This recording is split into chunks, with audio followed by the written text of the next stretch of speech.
Deep in space, there was once a planet. There lived a primal people, ones who strived on destruction and taking over what isn't for them. They never had guidance. No one told them of the other ways of living. But among them, there were ones who sought forgiveness, who cared not just about themselves but about the ones around them. Although there were kindred souls among them, they met a cruel fate. Only a handful survived and proved to us all that even the darkest of people, even the ones who always seek destruction and always hurted others, can change and can become one of the purest souls there is. This is the story of the Saiyan race. Plot holes in anime, and especially in Dragon Ball, are something that is common. We always see it, and almost in every arc. For example, the power scaling, the Butaro earrings the first time that they were introduced, the whole Boo arc. There was a lot of plot holes in the series. There's a lot of things that happened and we didn't get an explanation for. Especially there's one thing when I first saw it, I didn't understand why it didn't happen. And that was when Namek was destroyed by Frieza. The wish said to revive everyone that was taken by him. Everyone that Frieza killed should be revived. They didn't specify any time frame. They didn't say the ones on Namek. They just said everyone that was killed by Frieza, and that was it. The only ones that got revived were the Namekians. The other species and planets that Frieza destroyed stayed the way that they've been. The Saiyans were never revived, although they could have been. Until this point, I wanted to see the Saiyans get back in Dragon Ball, the Saiyans of Universe 7. If they just used the Dragon Balls, Vegeta would have his planet back, his father, his people. He will be the prince once again. Though for reasons unknown, he didn't do that. The Saiyans stayed in the afterlife. He never even attempted to revive them. And the story just kept on going. I don't know if you're like me, but sometimes I like to think about stuff that could have happened but didn't. I don't know why, but I find alternate realities intriguing. How would this reality differ from the previous one? How will the impact of this one character or multiple characters change the timeline itself? And this one is like them. A story about not just Goku, but about the Saiyans when they got their revenge and they were revived. A long gone people and disappeared in a split of a second.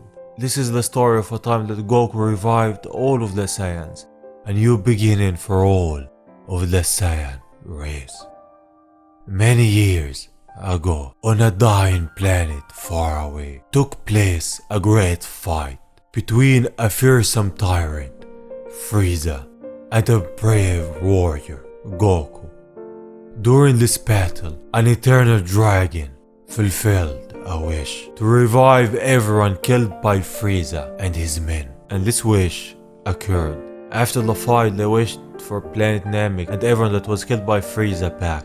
But little did they know, and if the canon timeline went as planned, the Saiyans should be revived. But the one who made the wish couldn't know that deep in space, where once was a great planet, on one of Frieza's ships of a tremendous size, a warrior race was resurrected. As we see, the Saiyan people are back. They're looking all over. They have been revived by a wish that was made on Earth. They are back, along with their fearful king. Even King Vegeta is back. He's back to lead his people, to free them from what Frieza did to them. At first, the man was confused. He's looking all around. He doesn't know how he's back, just like any other would be. After all, just a moment ago, he was a bodiless soul, and now he could feel the energy flow through his hands. But all of the upcoming questions were put aside as the realization of his surroundings came. He screams, Saiyans, take out all of Frieza's men. Show no mercy to anyone. He's asking the Saiyans to take back what was taken from them, to take their revenge on Frieza and his men, the ones who destroyed his planet and plotted against him. They almost drove them to extinction, and now he wants everything back. So King Vegeta lead the Saiyans, lead them to become who they were always destined to be. And so they did. As the order flew through their scouters with the speed of light, the Saiyans started fighting Frieza's men and overpowering them. The Saiyans were, by number and power, more powerful than Frieza's men, although they weren't as strong as Frieza. So without Frieza, they have the upper hand. Some of the ship's crew members tried to defend themselves, but they were not fighters. As we see them taking out some Saiyans, but that's not enough. Some of them tried to run, but there was nowhere to run. The Saiyans didn't show any mercy towards them. They were blinded by their rage. As the memory of betrayal and treachery haunted their corrupted souls, the Saiyans took out all of Frieza's men.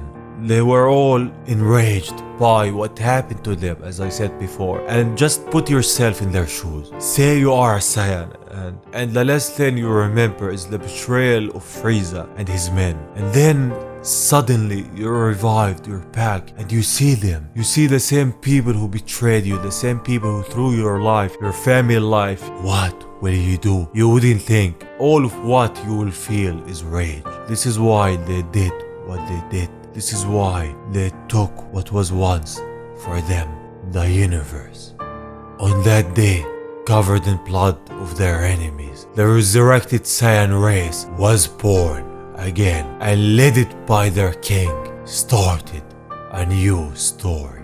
The story of the Saiyan people once more. What I'm intrigued in seeing after reading this story is if this happened and Vegeta by the time met his father and they met Goku the Super Saiyan, what will happen to all of the Saiyans? I mean, if they saw a Super Saiyan between them, he will teach them how to transform, and the Saiyans will be unstoppable. Imagine thousands of Super Saiyans roaming the universe and fighting the gods of destruction, and their power combined. This is why the Saiyans, I don't see them being revived in Universe 7 in the main timeline. They will just be unstoppable.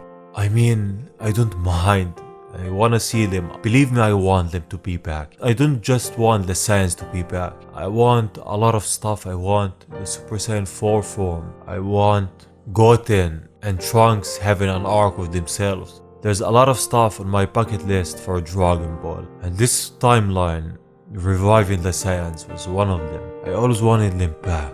And I'm happy that there's fan mangas that dive into those stories. The stories that there's a lot of chance that we won't see in the anime. I'm just happy that I stumbled upon this one. This was Dragon Ball New Beginning. I hope you enjoyed. Tell me what do you think about the Saiyans being back. And tell me what do you have on your top 3 bucket list for Dragon Ball and what do you want to see. I'm intrigued in seeing where your mind is at. I'm in the comments, so write them, don't be shy. I hope you're safe as always. Thank you for watching and I will see you on the next one. Bye bye, King.